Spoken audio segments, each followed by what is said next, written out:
Hello, I'm Org, and in this video I'm going to show you the first 3 games I had in the... well, I'm going to call it the Wirraway, because that's how I would say it if it were a Maori word. But of course it's actually an Aboriginal word, so it might be a Wirraway. I'm not sure whether they have soft R's or hard R's in Aboriginal languages, so just leave me be. Anyway, this is a gift aircraft that Wargaming are giving away for Warplanes at the moment. It's a Tier 3 British ground attack aircraft, the first British ground attack aircraft in the game, and all you have to do to get it is to win 20 games before... I think you've still got one more day, maybe a day and a half to do this. And I say only winning 20 matches, it's pretty easy to do, provided you've got the time. Downside is that this Wirraway is not actually a great ground attack aircraft. As you see there, it's got decent bombs. I just destroyed that target with a single bomb, and this is of course a Tier 5 game, so the targets these are the most difficult targets you'll come up against.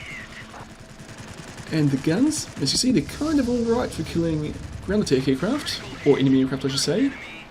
Killed a HA-137 there, and it's got a tail gunner who's shooting away at those aircraft behind me. But I say they're decent for aircraft, it's got a decent tail gunner, it's not really. Forward firing armaments is 2 7.7mm machine guns, which you might note is the standard armament of Tier 1 fighter planes.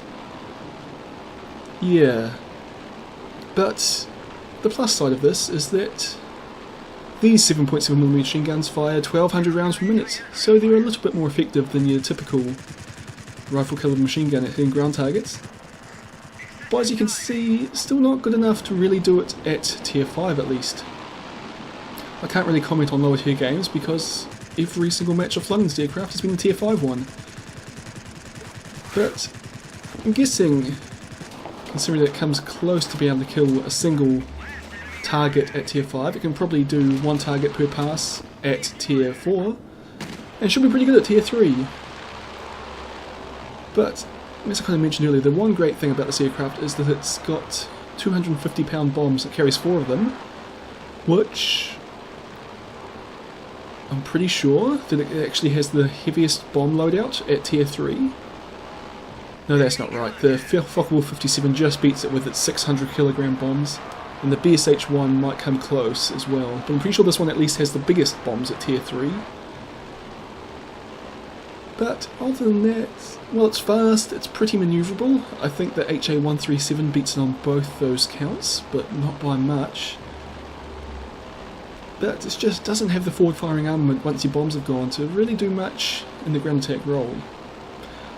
But you kind of expect that, because this aircraft wasn't designed as a ground attack aircraft. It was an Australian RAAF design, and it was supposed to be a trainer aircraft. It was based on the North American Harvard.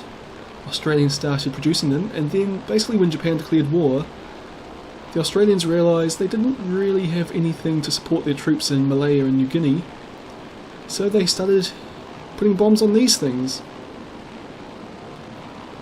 And it did alright in the role, I suppose.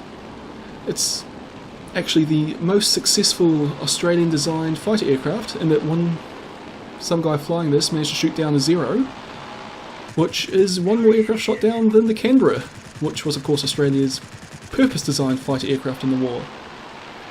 You see me here, I tried to ambush another Wirraway, but in return I was ambushed by, well, a lot of the enemy team. So I go low, decide I'm going to try out these bombs on aircraft. So straighten out, drop a bomb. But I'm not going to live long enough. It was a Blenheim F on my tail, and it was too close. So that was my second game. Very short, kind of pointless, but whatever. I'm not going to show you the rest of that replay because we ended up losing, but we lost on supremacy, and it just took about 10 minutes for it to happen. Anyway, game number 3, and this one I will actually commentate on as opposed to just talking about this aircraft.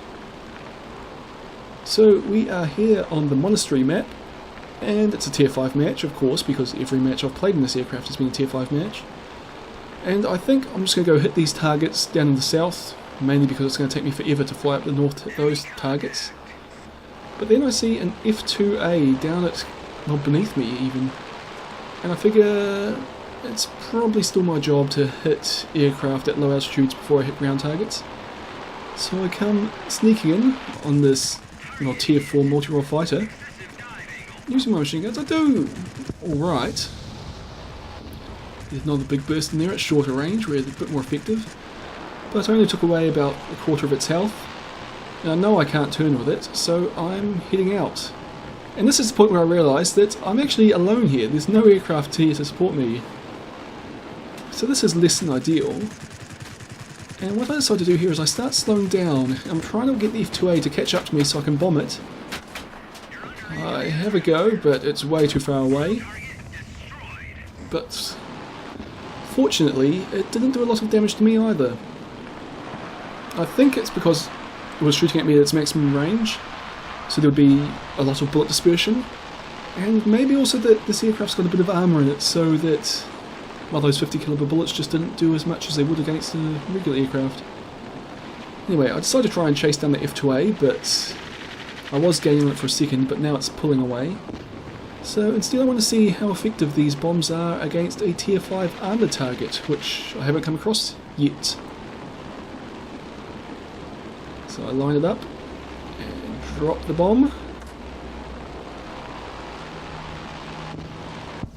And while I damaged it, but didn't destroy it, which is a bit of a shame, which means I probably should have actually dropped 2 bombs on that one in retrospect, but I did the same there. And a third bomb on this target. You can see it took away almost half the target's health, but it didn't actually destroy the armoured targets, which are the ones that I would have wanted to, since 7.7mm machine guns don't do a lot against armour. But anyway, our team is clearly about to lose this game. That Bf-110C over there is the last remaining aircraft on my team other than me, and it's trying to turn fight that F2A from earlier, which of course isn't going to end well for the 110C unless I can boost my way over there to help it out. And I'm going to get my chance right here. So, that was a nice easy kill. Only 3 more enemy aircraft to shoot down, and well, we're losing on supremacy, so we can't rely on that to win. And all the enemy aircraft are at least 1 tier above me. And here comes 110C. I'm just going to try and take out this AA gun while I'm here, but can't quite do it in a single pass. And the 110C is not going after me, so hopefully I can get some sneaky shots in here. And well, apparently I hit it, but I don't think I did any damage. And I'm not going to be able to keep my nose up long enough to do that, so instead I'm dodging the fire from the second Bf-110C. As you can see, now that I've dropped my bombs, this is actually a pretty manoeuvrable aircraft. Like, I think basically all the tier 3 fighters would be able to still outturn me, but it's not too bad.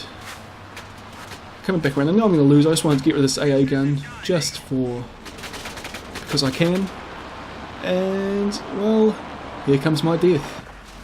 So that is the Wirraway, kind of average tier 3 ground attack aircraft, but it's free, so why not go out and get yourself one. I hope you've enjoyed this video, and I'll see you all next time.